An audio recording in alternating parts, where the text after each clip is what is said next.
Um beco escuro mostra sinais de luta e sangue fresco no chão. Alguém ofega por ar, sentindo-se preso neste lugar difícil e desejando uma fonte fácil de dinheiro. Essa pessoa tinha pensamentos simples sobre dinheiro, mas agora não consegue escapar de sua terrível situação. O homem está coberto de sangue, parecendo angustiado, sentindo-se preso em um profundo buraco financeiro. Parece não haver saída para essa situação financeira desesperadora e ele apenas continua ofegando. De repente, uma tela surge exibindo um serviço chamado Céu dos Empréstimos. Os usuários podem procurar empréstimos por região ou por diferentes tipos de produtos. O serviço promete empréstimos no mesmo dia disponíveis sem necessidade de encontro presencial e oferece consultas telefônicas 24 horas. Mesmo pessoas desempregadas ou com mau crédito podem se candidatar e depósitos no mesmo dia são garantidos. Um homem ao telefone se apresenta como gerente Kim da Meldon Capital, com um tom amigável. O gerente Kim tenta oferecer um empréstimo com ótimas condições, mas a pessoa do outro lado fica irritada. Este chamador diz a Kim para desligar, acreditando que é claramente um golpe. A chamada é desconectada com uma série de bips e o homem suspira pesadamente de frustração. Este homem, Kim On, suspira e acende um cigarro enquanto trabalha para Meldon Capital aos 27 anos. Muitos telefones estão empilhados na mesa à sua frente e ele pensa que as pessoas o chamam por vários nomes. De repente, um dos telefones na mesa começa a tocar alto. Kim On atende a chamada dizendo que é o gerente Kim da Meldon Capital, mas o chamador pergunta se é o Oni. Sua mãe liga para ele e pede desculpas por alcançá-lo tão tarde. Sua mãe pergunta se ele foi promovido porque ouviu se chamar de gerente. Kim On rapidamente nega a promoção e pergunta por que ela está perguntando sobre isso.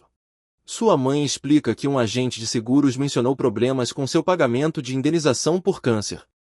Ela parece preocupada com sua indenização para o tratamento do câncer. Kim On diz à mãe para não se preocupar e focar em melhorar. Ele a tranquiliza dizendo que receberá um bônus de desempenho este mês. Ele mente para a mãe sobre trabalhar para uma grande empresa com ótimos escritórios. Sua mãe menciona ter feito uma amiga na enfermaria ao lado cujo filho trabalha na Samsung.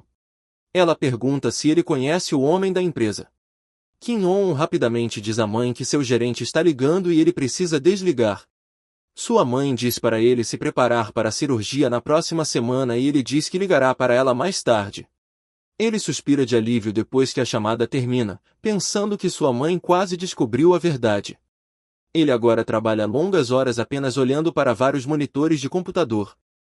Em uma tela, um artigo de notícia sobre um estudante primário sequestrado que exige 300 milhões é exibido. Ele reage com uma expressão chocada, perguntando-se se uma criança foi sequestrada. Fumando um cigarro, Kim On pensa que este é um mundo terrível onde crianças são levadas por dinheiro. Apesar de seu desgosto, ele pondera quanto são 300 milhões. Ele percebe que é várias vezes o seu salário anual. Kim On mais uma vez se pergunta onde pode encontrar dinheiro. De repente, seu telefone toca com uma notificação de nova mensagem. A mensagem é de uma senhora Bae perguntando se ele pode ligar hoje. Ele pensa na senhora Bae com um sorriso. Mais tarde naquela noite, a senhora Bae está na cama com Kim On, admirando seu físico e rindo. Ela sugere que peça um serviço de quarto e continue em suas atividades. Kim On pensa na senhora Bae revelando que ela é da Meldon Capital. Esta mulher é a primeira filha do presidente Bae e eles se conheceram há um ano. Ele se lembra do primeiro encontro deles perto de seu escritório em um bar. Ele explica que não existe amor e que todos lidam com seus desejos com dinheiro. Kim On acende outro cigarro e pondera sua situação. Ele observa que a senhora Bae é agora sua principal fonte de dinheiro. A senhora Bae pergunta a On sobre 300 mil que ele gastou no mês passado em Yanjian. Ele rapidamente explica que tratou amigos antigos de esporte a bebidas. Ele finge estar bêbado e pergunta se ela quer que ele devolva o dinheiro. Ela descarta, dizendo que estava apenas curiosa. A senhora Bae então declara que seu marido chegará em breve, então Kim On deve ir embora. Ele se veste a contragosto, pensando em ser mandado. A senhora Bae pergunta por que eles só passaram tempo juntos 2 vezes hoje e se ele tem outra garota. Ele rapidamente nega ter outra mulher, dizendo que está apenas cansado. Ela o encara com uma expressão séria, lembrando de Anjian. O rosto dela escurece enquanto ela o ameaça de arruiná-lo se ele não se controlar. Kim-on evita o contato visual com ela e aperta o punho em frustração. Ele ri nervosamente, chamando a Sra. Beae de aterrorizante e concorda com os termos dela. A Sra. Beae diz a ele para ligar para ela novamente. Kim-on soca furiosamente um saco em uma academia. Ele xinga a Sra. Beae, chamando-a de nomes. Ele grita que ela coloca limites no cartão e pensa que é sua dona por causa do dinheiro dela. Sua mão está suada de seu treino intenso. Ele cai de joelhos sentindo-se exausto. Kim-on está farto de sua vida patética. De repente, seu telefone toca novamente. Uma mensagem da Sra. Beae pergunta se ele está livre amanhã. Ele se pergunta por que ela perguntaria novamente e expressa sua frustração sobre seus planos. Ele digita uma mensagem dizendo que está livre e pergunta se deve ir. A Sra. Beae responde que seu motorista particular ficou doente, então ele deveria levar o filho dela para a academia. Kim-on fica furioso, perguntando-se se ela pensa que ele é seu escravo. No dia seguinte, ele chega a uma escola secundária de aparência muito chique. Ele fica impressionado com o quão chamativa esta escola secundária parece. Ele pensa que esta é uma escola internacional, um mundo completamente diferente do seu. Ele questiona por que o carro que ele está usando para deixar o filho dela é tão desnecessariamente chique. Kim-on pensa em como as pessoas ricas vivem uma vida de luxo usando o dinheiro dos outros. Ele ouviu dizer que todas as empresas de empréstimos estão conectadas a políticos. Kim-on se pergunta se deveria denunciar esse sistema, mas depois reconsidera seu pensamento. Ele decide que não é problema dele. Ele decide que talvez dirija este carro de luxo no centro da cidade mais tarde para se divertir. Ele pensa em abaixar as janelas e agir de forma descolada. De repente, um menino se aproxima e o chama de senhor.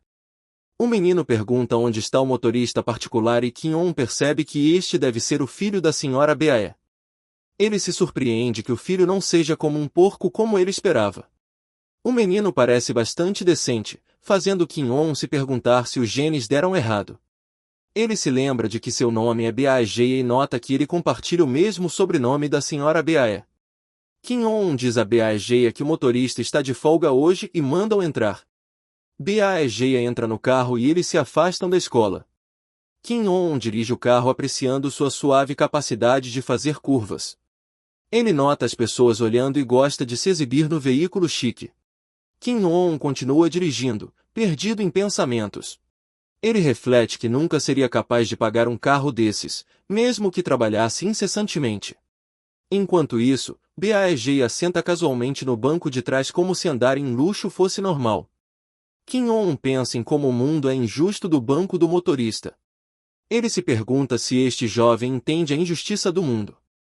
Ele presume que Beae é bem protegido e tem um bom caráter. Beae interrompe Kim-on, chamando de senhor e aponta que a luz está verde. Kim-on dirige rapidamente dizendo que este carro é tão bom que ninguém buzina para eles. Beae então pergunta se Kim-on adormeceu.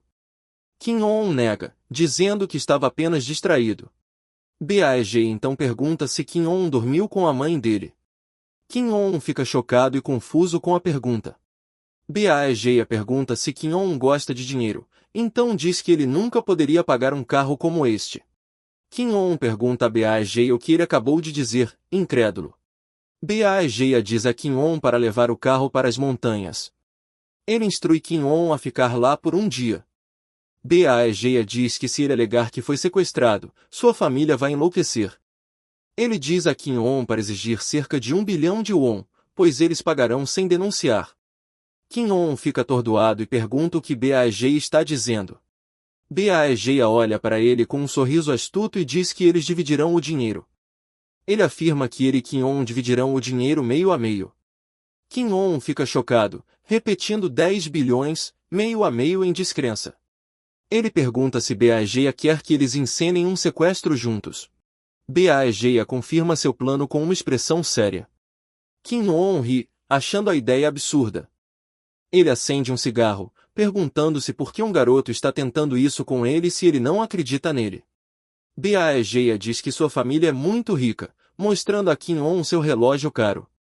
Ele explica que seu avô lhe deu o relógio para a entrada no ensino médio. Baej explica que mesmo usado o relógio vale 20 milhões de won. Ele oferece como adiantamento para convencer Kim On a se juntar a ele. Baej diz a ele para experimentá-lo, pois acha que lhe cairia bem. Kim On diz para parar de falar bobagens e pergunta se o relógio é falso. Baej olha para ele com um leve sorriso. Ele diz que dará a Kim On 60% em vez de 50%. Kim On fica surpreso e pergunta o que ele quer dizer. Baej sorri dizendo que vai diminuir sua parte para 40%. Kim On fica bravo perguntando se esse pirralho está imitando um filme. Ele grita sobre arruinar sua vida encenando um sequestro. Baej descarta suas preocupações casualmente. Kim On olha chocado enquanto Baej joga o relógio pela janela. Ele grita com Baej perguntando o que ele está fazendo. Baej calmamente diz que achava que o relógio era falso e diz a Kim On para esquecer o adiantamento. Kim On grita com ele para esperar, pelo menos lhe dando tempo para pensar. Baej olha para Kim On e menciona que ele lida com empréstimos ilegais. Ele oferece a Kim On 5 bilhões de won. Kim On fica furioso perguntando se Baej investigou sua vida. Baej pergunta se Kim On acha que oportunidades como esta surgem frequentemente com pouco risco. Ele então pergunta por que Kim On hesita depois de conseguir 1 bilhão instantaneamente. Baej afirma que a hesitação é cara, apontando para o relógio no chão. Kim On está frustrado, perguntando-se o que está acontecendo. Ele se pergunta por que está sendo influenciado por um pirralho. Baej diz que foi apenas uma brincadeira, deixando Kim On desconfiado.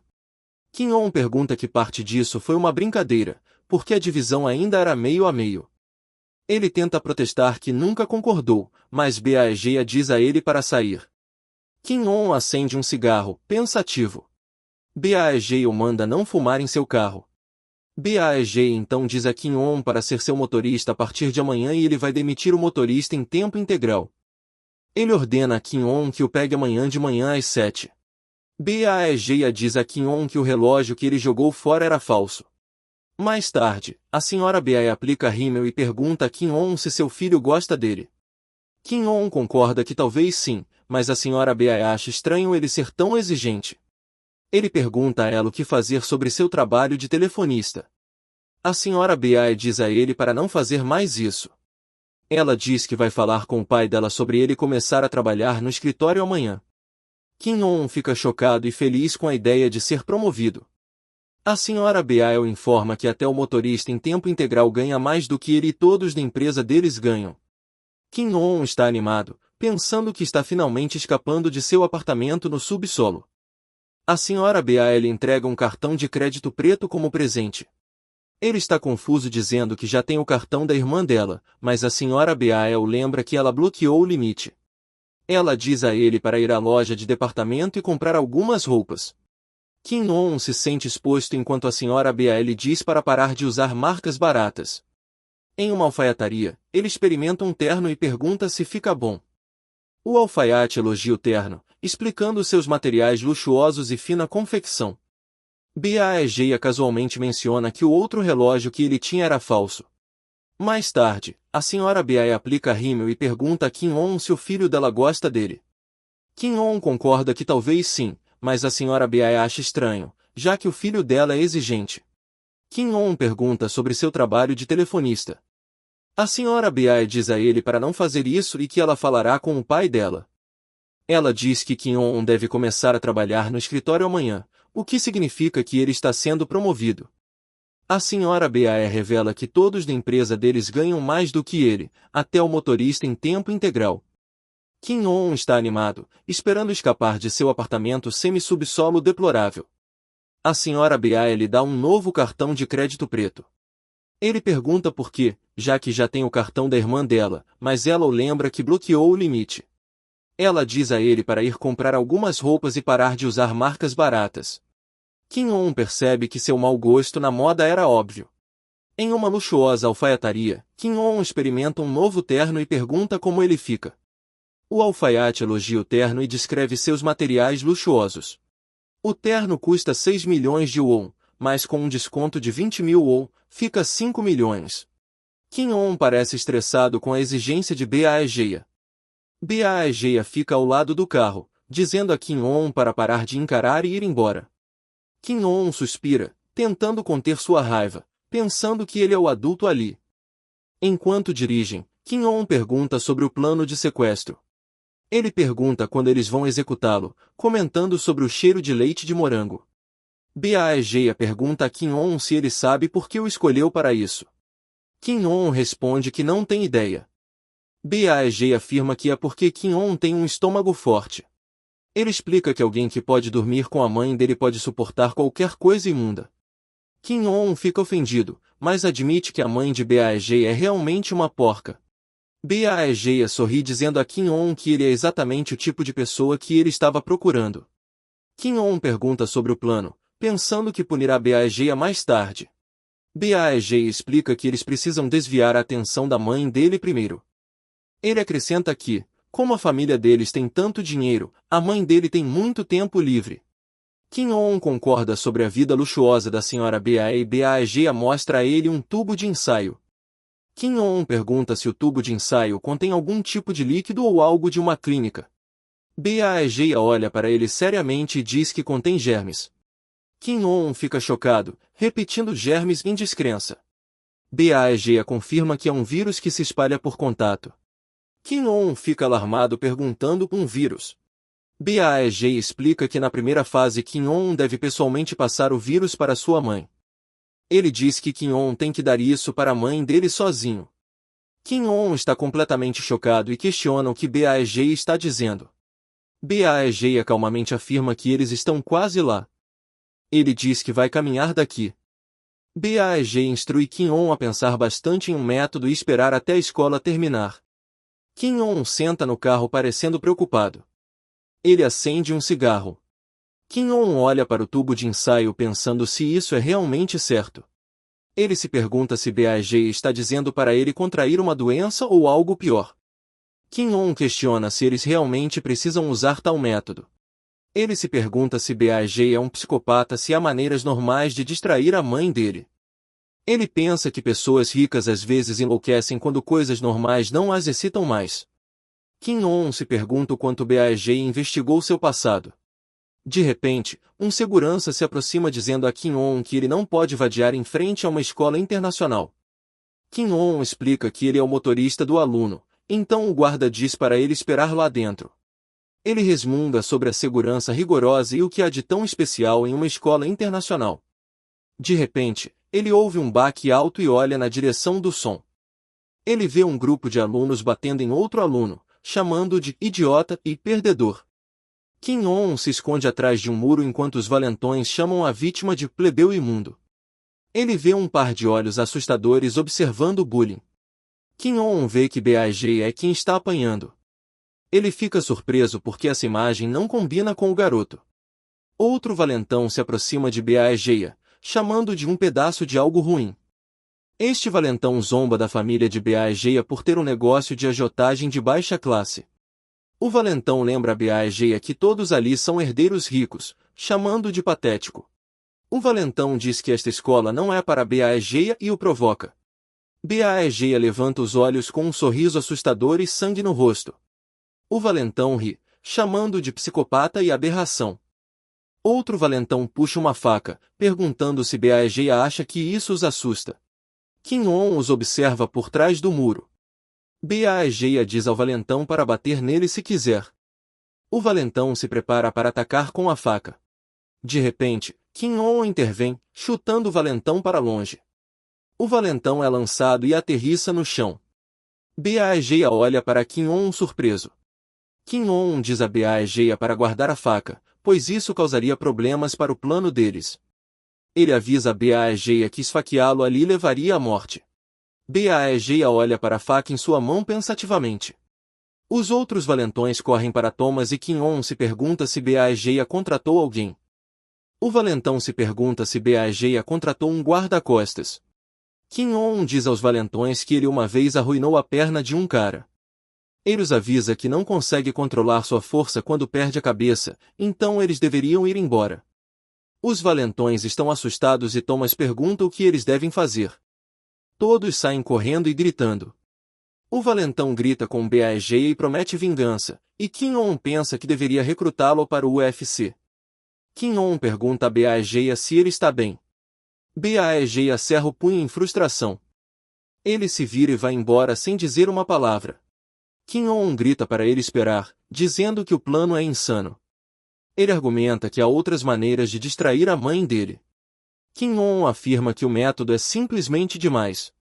De repente, Baegeia pega o tubo de ensaio de Kim-on. Baegeia então bebe o líquido dentro do tubo de ensaio. Kim-on grita perguntando se ele é louco porque aquilo era uma coisa imunda. Baegeia olha para Kim-on perguntando se ele é estúpido. Ele questiona se um vírus real seria armazenado em tal recipiente. Baegeia então revela que o líquido era apenas água.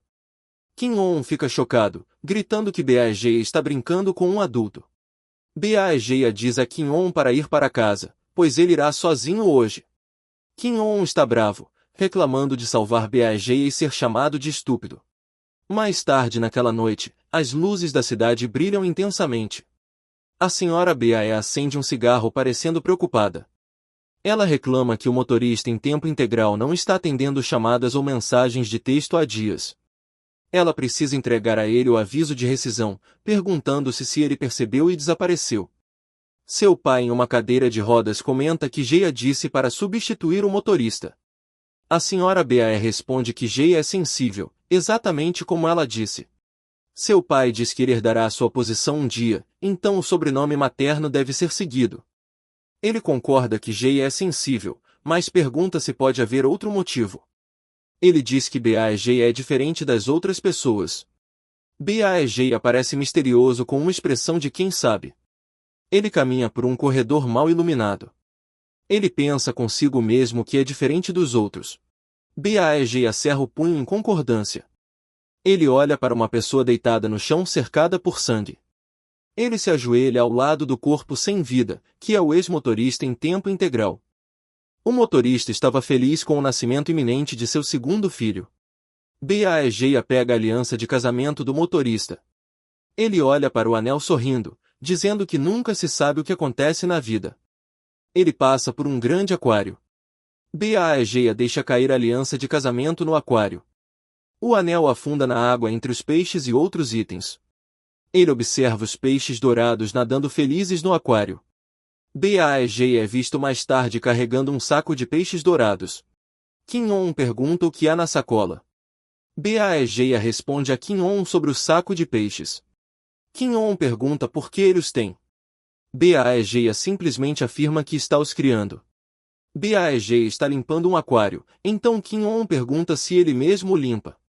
Baegeia explica que os peixes são sensíveis e diz a Kim-on para ajudar. Kim-on reclama de ser chamado em seu dia de folga para isso. Baegeia diz a ele que tem um lugar para ir hoje relacionado ao trabalho deles. Eles chegam a uma academia de matemática e Kim-on pergunta se é a de Baegeia. Baegeia confirma que sim e lembra Kim-on que disse à mãe que tinha aula extra. Kim-on pergunta por que sua família o observa tão de perto. Baegeia diz que há um mundo que Kim-on não conhece. Kim-on acende um cigarro e pede a Baegeia para chamá-lo de Yun. Baegeia recusa, dizendo que eles não devem se aproximar demais e que ele é seu empregador. Kim-on resmunga algo ruim em voz baixa enquanto Baegeia avista o alvo deles. O alvo é visto explicando um problema de matemática em um quadro branco. Realmente os números são sempre honestos e mostram a lógica mais perfeita em cada campo. Então o professor chamado Sang-woo encerra a aula extra e ele pergunta se há alguma dúvida. Imediatamente duas garotas levantam as mãos bem alto e perguntam sobre a vida amorosa dele. Rapidamente o professor se afasta e ignora a pergunta delas, então uma garota se pergunta sobre a natureza dele. Logo as garotas concordam que os óculos dele ficam bem e acham que ele parece bem estiloso. Enquanto isso, uma olhada mais de perto mostra a expressão séria do professor e ele parece estar pensando. Em outro lugar, uma mulher senta-se a uma mesa de jogo e declara que o dealer venceu. De repente, um homem grita de raiva e não consegue acreditar quantas vezes o banqueiro venceu. Batendo na mesa, o homem reclama que este jogo não faz sentido e ele nota 17 vitórias do dealer. De pé, O homem frustrado está em um quarto bagunçado e ele se pergunta quanto mais pode perder. Frustrado, ele dá um tapa na própria cara e sente como se alguém estivesse pregando uma peça nele. Dando um grande gole de uma garrafa, ele acredita que sua sorte terrível deve ter um fim. Seu olho está vermelho e bem aberto e ele parece estar chocado com algo importante. De repente, ele se curva sentindo-se muito mal e então começa a vomitar tudo. Olhando para a garrafa, ele vê que estava cheia de bitucas de cigarro velhas e isso o deixa ainda mais enjoado. O homem levanta o olhar em súbita percepção e uma grade de filtros de cigarro descartados preenche a tela. Logo um sorriso assustador se espalha pelo rosto dele e ele solta uma risada baixa. Levantando-se, ele se apoia na parede e continua rindo, dizendo que entendeu o segredo. Momentos depois, o homem está de volta à sua mesa e está olhando atentamente para o computador dele. Ele acende outro cigarro e declara que encontrou o padrão vencedor agora. Fumando, ele acredita que só idiotas realmente jogam, mas o baccarat é simplesmente um jogo de números. Ele planeja ler o layout e calcular com precisão cada uma das possibilidades. Com uma calculadora na mão, ele se sente muito calmo e começa a calcular as melhores jogadas de aposta. Exibidos em seu computador estão vários detalhes de empréstimos e ele planeja apostar seus últimos 2.000 com muito cuidado. Seus olhos estão afiados e ele bate firmemente na mesa, então declara com confiança que está pronto. O dealer online pergunta se as apostas estão fechadas e o homem grita de empolgação que é a hora. Ele coloca as mãos na mesa e declara que seu último dinheiro emprestado está em jogo, então o banqueiro consegue um 9 natural. No entanto, a tela mostra que o jogador venceu e o homem xinga com pura raiva. Ele grita questionando por que o jogo mudou para o jogador depois de 17 vitórias do banqueiro, exatamente quando ele apostou. Ele bate as mãos na mesa mais uma vez e grita que a coisa toda está armada, então ele termina. O homem levanta o olhar com uma expressão pensativa e vê um padrão de filtros de cigarro. Logo um sorriso largo se espalha pelo rosto dele e ele solta uma risada baixa de compreensão. Levantando-se do chão, ele se apoia na parede e continua rindo, dizendo que encontrou o segredo. Momentos depois, o homem está de volta à sua mesa e está olhando atentamente para a tela do computador dele. Ele acende outro cigarro e declara que encontrou o padrão vencedor agora, então tentará novamente. Enquanto fuma, ele acredita que só tolos jogam, mas o baccarat é simplesmente um problema de matemática no final. Ele planeja ler o layout e calcular com precisão cada uma das possibilidades para vencer. Com uma calculadora na mão, ele se sente muito calmo e começa a descobrir as melhores jogadas de aposta. Exibidos em seu computador estão vários detalhes de empréstimos e ele se prepara para apostar seus últimos 2.000 com cuidado.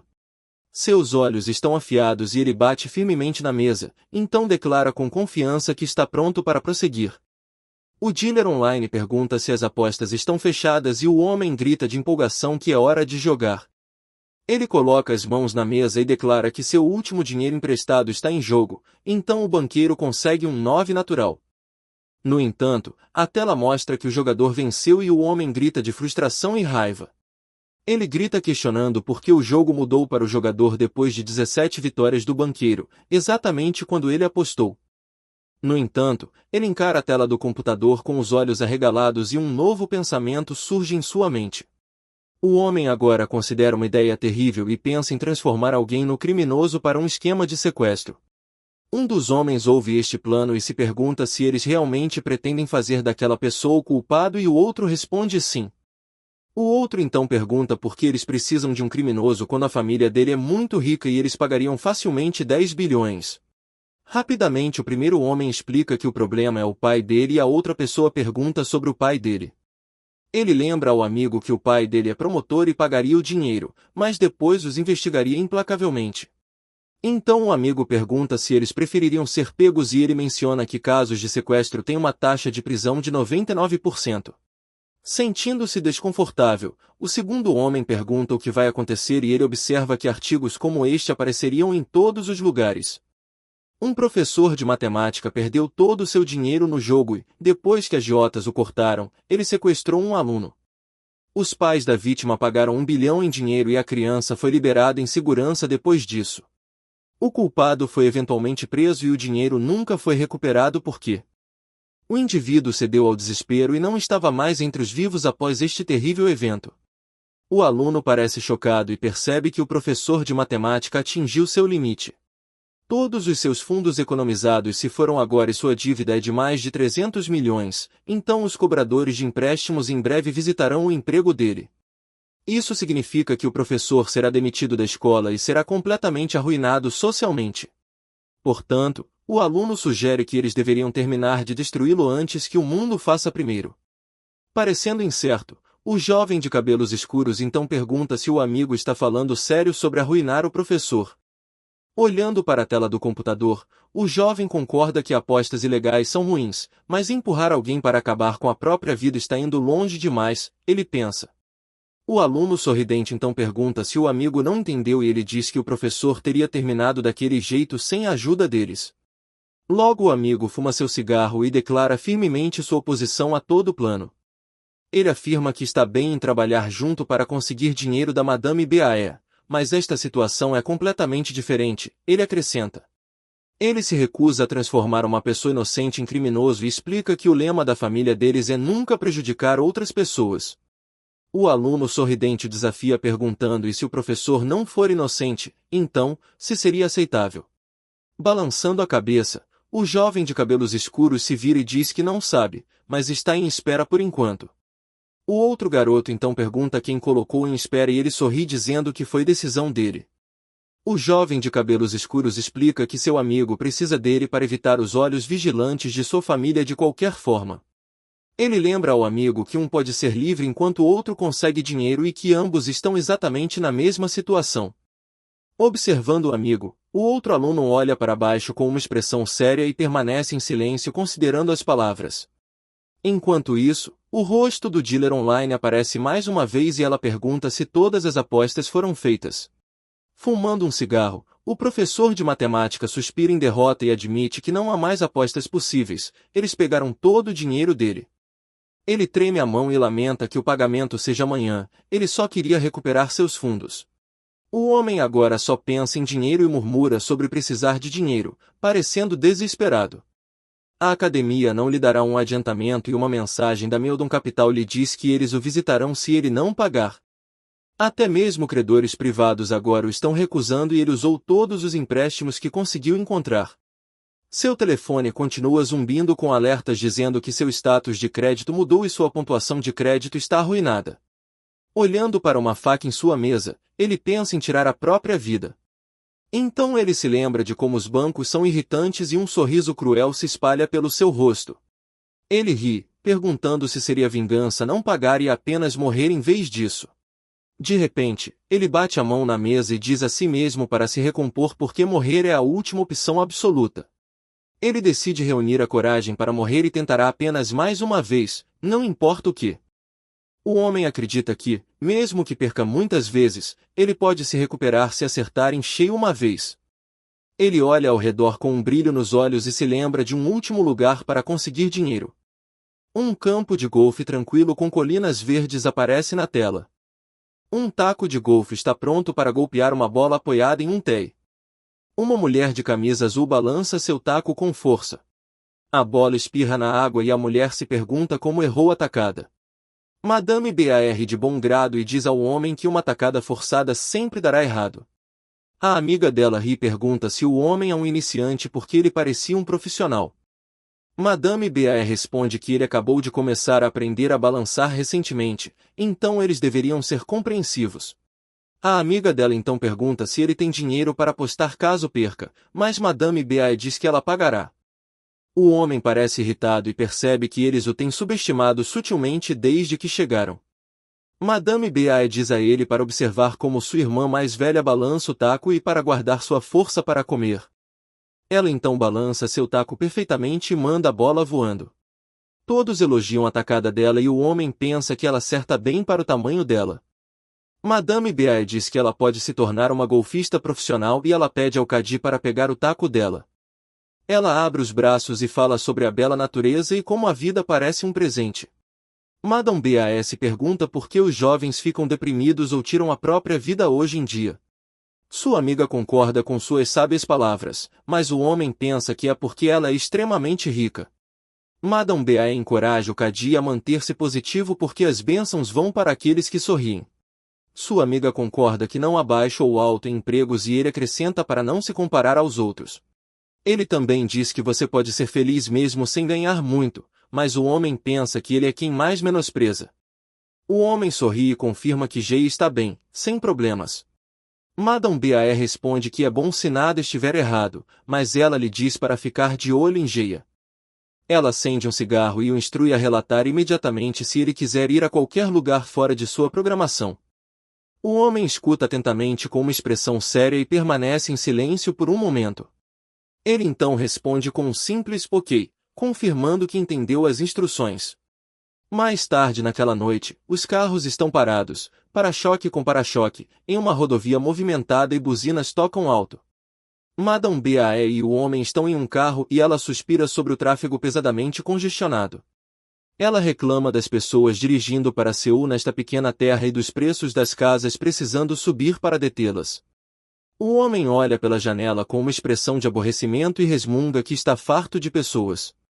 Madame Bae aponta para pessoas fazendo fila para um ônibus como baratas e ela pergunta por que elas se arrastam para Seul dessa forma. Ela então nota um jovem cedendo seu lugar a um velho e ela prevê que ele andará de ônibus a vida toda. O homem pergunta do que ela está falando e ela responde que é assim que o mundo funciona para todos. Ela afirma que essas pessoas gentis e atenciosas nunca realmente têm sucesso na vida. Madame Bae chama isso de agradar as pessoas de forma patética e uma mentalidade de escravo, explicando que o dinheiro vai para os egoístas. O homem então pergunta se isso não é demais e ele se pergunta se não é realmente uma boa ação. Madame Bae zomba e ela responde que é aí que a mentalidade de escravo realmente começa. Ela diz que quando você começa a ceder pouco a pouco, o mundo eventualmente não deixa nada para você. O homem olha para frente e concorda silenciosamente que, em resumo, é simplesmente muito estúpido. A cena muda para uma memória diferente enquanto a mãe de Owen lhe diz que não deseja um sucesso enorme. Ela apenas lhe pede para não machucar os outros e viver sua vida gentilmente com todos. Madame Bae continua dizendo que pessoas assim ensinarão as mesmas coisas aos seus filhos. Ela então acrescenta que eles também viverão como capachos e ela os chama de idiotas. Madame Bae acredita que eles nem percebem que estão criando seus filhos para serem escravos dos ricos. De repente, o carro para bruscamente e o homem parece surpreso. Madame Bae olha confusa e pergunta o que aconteceu e por que ele parou de dirigir. Ele calmamente responde que chegaram e ela percebe que estão na clínica de dermatologia.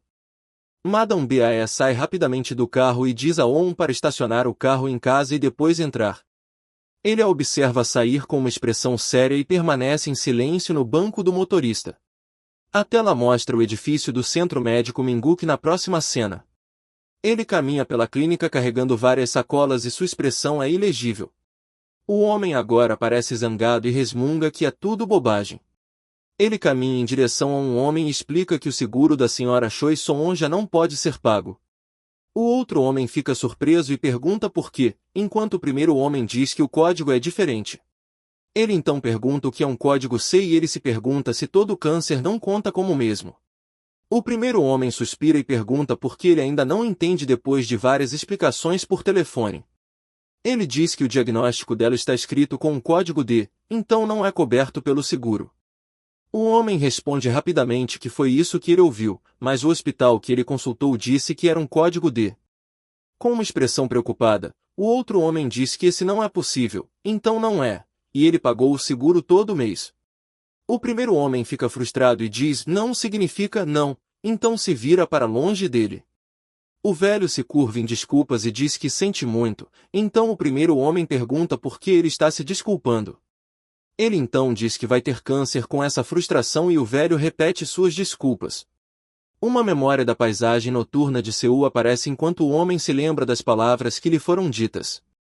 As palavras de sua mãe ecoam em sua mente, dizendo-lhe para não machucar os outros e viver gentilmente. O homem agora esbofeteia a parede com raiva e diz a si mesmo para não se desculpar por nada. Ele recorda sua mãe dizendo-lhe para não machucar os outros e viver gentilmente por toda a sua vida. Sua pobre mãe passou a vida inteira não querendo machucar ninguém e agora está gravemente doente. Madame Bae continua seu discurso cruel enquanto afirma que pessoas como sua mãe ensinarão seus filhos a serem capachos também. O homem cerra o punho em raiva silenciosa e pensa em um sincero pedido de desculpas à sua mãe. Enquanto isso, o agente de seguros finge ser útil ao telefone, mas pragueja sobre a incapacidade dela de entender. O agente então ri cruelmente e pergunta se a doença veio acompanhada de demência também. On encara o agente com uma expressão fria e declara que não viverá sua vida como sua mãe viveu.